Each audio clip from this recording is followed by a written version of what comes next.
మీ business ఏదైనా మీ ఊర్లో promotion చేయాలంటే అది సుమన్ టీవీతోనే సాధ్యం. ఇప్పుడే సంప్రదించండి.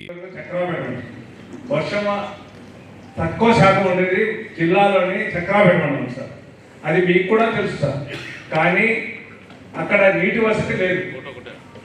ఏదైనా డ్యాములు అంటే డ్యాములు లేవు, ఏమి లేవు. పంటలు పండేదానికి కూడా నీళ్లు లేవు.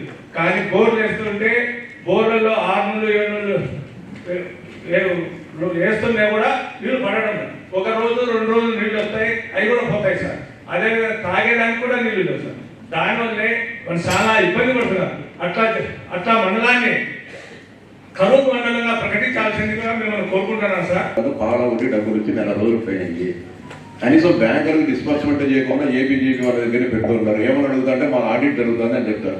ఆడిట్ జరిగేటంత వరకు రైతులకు సంబంధించిన రైతులకు తక్కువగా ఉండేటప్పుడు మన దగ్గర పెట్టుకునే దానికి ఏమవుతుంది? వాళ్ళకు ఎవరో ఒకరు ఫాలోఅప్ చేయాలి కదండి. రైతులు నాకు రావాల్సిన డబ్బు మీ దగ్గర పెట్టుకుంటారు బ్యాంకులలో, ఏపీజీపీలో. ఏమనంటే ఆడిట్ జరుగుతుంది అంటారు. ఆడిట్ జరిగేదానికి దానికి ఏం సంబంధం సార్? వచ్చారా ఇమ్మీడియట్గా కొట్టాలి కదా వాళ్ళకు. అందరి అకౌంట్లు ఉన్నాయి, మిగతా అన్ని బ్యాంకులు వేశారు. ఒక ఏపీజీపీ మాత్రం వాళ్ళ దగ్గర మొత్తం కడప జిల్లాకు సంబంధించిన డబ్బులని వాళ్ళ దగ్గరే పెట్టుకోరు రైతుల్ని. మీరు ఏపీజీపీ అంతా మాట్లాడి చెప్పండి. ఆన్సర్ మాట్లాడి మొదలు చెప్పండి. వాళ్ళు మాకు ఆడిట్ జరుగుతుంది, మాకు అందుకే మేము డబ్బులు లేకుండా వాళ్ళు చెప్తాంటే మేము వేసినామని చెప్తారు. మీరు మాట్లాడి చెప్పండి సార్ ఆన్సర్. మీరు లీడ్ డిస్ట్రిక్ట్ మేనేజర్గా ఆ ఇన్ఫర్మేషన్ మీ దగ్గర ఉండాలి కదా, వేసినారా లేదా అని. దానివల్ల ఏమవుతుంది? ప్రభుత్వం డబ్బులు వేయలేదని చెప్పి చర్చ జరుగుతుంది రైతులలో. అనవసరం మేము ప్రభుత్వం డబ్బులు వేసి కానీ అని ప్రభుత్వానికి చట్టపేరు ఎందుకు రావాలా? మీ తప్పు పెట్టుకొని ఇప్పుడు చెప్పండి సార్. కనుక్కోండి, చెప్పండి, మాట్లాడి చెప్పండి. మాకు ఆన్సర్ చేయండి, మళ్ళా చేయండి. ఇండస్ట్రీ అంటానే గవర్నమెంట్ నుంచి పై నుంచి కింద నుంచి వ్యవస్థ అంతా కూడా ఇండస్ట్రీ సైడ్ వెళ్ళిపోతుంది.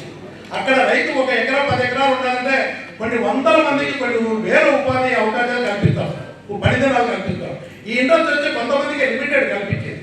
ఆదాయం రావాలా, ఇండస్ట్రీ రావాలా, కానీ రైతులు పూర్తి నిర్లక్ష్యం చేస్తున్నారు. వ్యవస్థలో రైతులు పూర్తిగా నిర్లక్ష్యం చేస్తున్నారు. ఇండస్ట్రీ అనగానే రావాలా అవకాశం చూడాలా. అలా రైతులు కాపాడకపోతే ఏ ఇండస్ట్రీ కూడా సర్వైవల్ కాదు సార్. రైతులు కాపాడకపోతే ఏ ఇండస్ట్రీ సర్వే కాదు. రైతు ఇంపార్టెంట్. మనకు పై నుంచి వ్యవస్థ నేను కూడా గమనిస్తున్నాం, మంత్రిగా పనిచేసా. ఇండస్ట్రీ అనగానే మన వ్యవస్థ అంతా కూడా ఇండస్ట్రీ జరిగిపోతుంది. స్థానిక రైతులు కానీ అక్కడ ఉన్న అవకాశాలు కానీ అక్కడ ఉపాధి ఎంత కోల్పోతున్నాం. 1000 ఎకరాలు ఉంటే ఎన్ని వేల మందికి ఉపాధి అవకాశాలు పనికిరాలు కల్పిస్తారు సార్ రైతు. ఇండస్ట్రీ బట్టి ఎంతమందికి సోలార్ ఎంతమందికి కల్పిస్తారు సార్? సోలార్ ఇవ్వండి, మొత్తం సోలార్ అంత కట్టబెడితే ఎన్నో వేల మందికి ఉపాధి అవకాశాలు పోతా ఉన్నాయి, జీవనోపాధి కోల్పోతా ఉన్నారు. ఒక రైతుకు 2 ఎకరాలు భూమి ఇవ్వాలంటే కూడా ఎవరికైనా భూమి లేని వాడు నిరుపేదకు ఇచ్చేదానికి వీలు లేకుండా భూములు లేకుండా అయిపోతున్నాయి సార్. కాబట్టి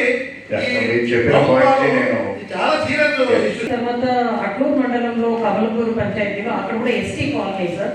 అక్కడ కూడా వాళ్ళకి ఆల్రెడీ వాళ్ళు బోర్ వేశారు. వాళ్ళకి ఆ మోటార్ తర్వాత పైప్ లైన్స్ కి కొంచెం ఫైనాన్షియల్ హెల్ప్ చేయండి సార్. ఇది ఒకటే కాకుండా sir, even though it is not the context, ఒక చిన్న విషయం సార్. మాకు వరికుంటలో లిఫ్ట్ ఇరిగేషన్ ప్రాజెక్ట్ ఒకటి లాస్ట్ గవర్నమెంట్ లో టేకప్ చేశారు సార్. అది 70% అంతా పైప్ లైన్ అది వర్క్స్ అంతా అయిపోయింది సార్.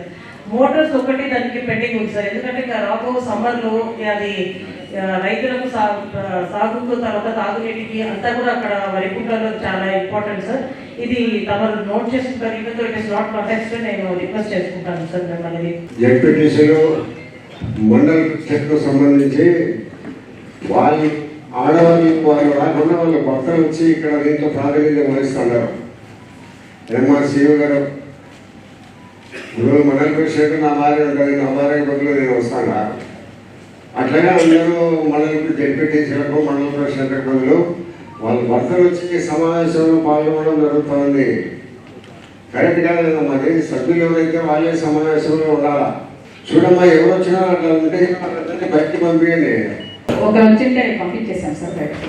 ఒకరిగా చూడమ్మా, మాట్లాడేటప్పటికి వస్తారు. జాగ్రత్తగా ఉన్నాయండి. సంప్రదాయాన్ని మనం కొనసాగించాలి.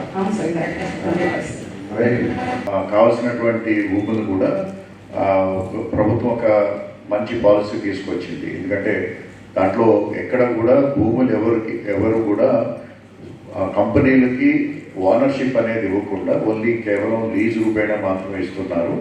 అలాగే దాంట్లో కూడా అసైన్మెంట్ భూములు కానీ డికేటి భూములు కానీ లేకపోతే ప్రైవేట్ పట్టా భూములు కానీ ప్రభుత్వ భూములు కానీ ఏదైనా కూడా సాధారణంగా మనకుండే సాగుకి పనికి రానటువంటివి లేకపోతే నిరుపయోగంగా ఉన్నటువంటి భూముల్ని ఎక్కువగా ఈ సోలార్కు ఉపయోగిస్తున్నారు. సో మీరు చెప్పినటువంటి సమస్య నేను డీటెయిల్గా నేను పరిశీలిస్తాను. నేను అక్కడ ఏదైనా పొరపాటు జరిగినట్టయితే ఇమీడియట్గా పరిశీలిస్తాను. ఈరోజు నా యొక్క సమావేశం తర్వాత తొలి సమావేశంలో ఈరోజు అందరూ సభ్యులు అందరూ హాజరైనాక ఈరోజు మా కలెక్టర్ సార్ కూడా ఈరోజు ఫస్ట్ ఈ సమావేశం వచ్చినాడు. సభ్యుల కోరికలకు ప్రతి ఒక్క దాని మీద కలెక్టర్ గారు ప్రతి ఒక్కదాన్ని ఇంటర్వ్యూ చేసుకొని దానికి అందరికీ జవాబు చెప్పినాడు. కాబట్టి ఈ సమావేశం నేను ఫస్ట్ ఈ సమావేశంలో కూర్చోవడం నా అదృష్టంగా భావిస్తాను. మరియు ఈరోజు ఈ సమావేశంలో ఎక్కువ ప్రాధాన్యత వాటర్ మీద మాట్లాడినారు. ఆ వాటర్ ఎక్కడ ప్రాబ్లం ఉన్నా కూడా కలెక్టర్ గారు కూడా ఆయన శాఖలో ఎక్కడ అవసరం ఉంటే అక్కడ చేయమని సలహా ఇచ్చినాడు. మా ఉండే జిల్లా పరిషత్తులో కూడా ఎక్కడెక్కడ వాటర్ ప్రాబ్లం ఉండే కడల్లా దానికి ఖచ్చితంగా బోర్వెల్ కానీ మోటార్లు కానీ బిగించి వాటర్ సమస్య ఎండాకాలం పోయినందుకు వాటర్ సమస్య మీద ఎక్కువ పోరాడతామని మీకు తెలియజేస్తున్నాను.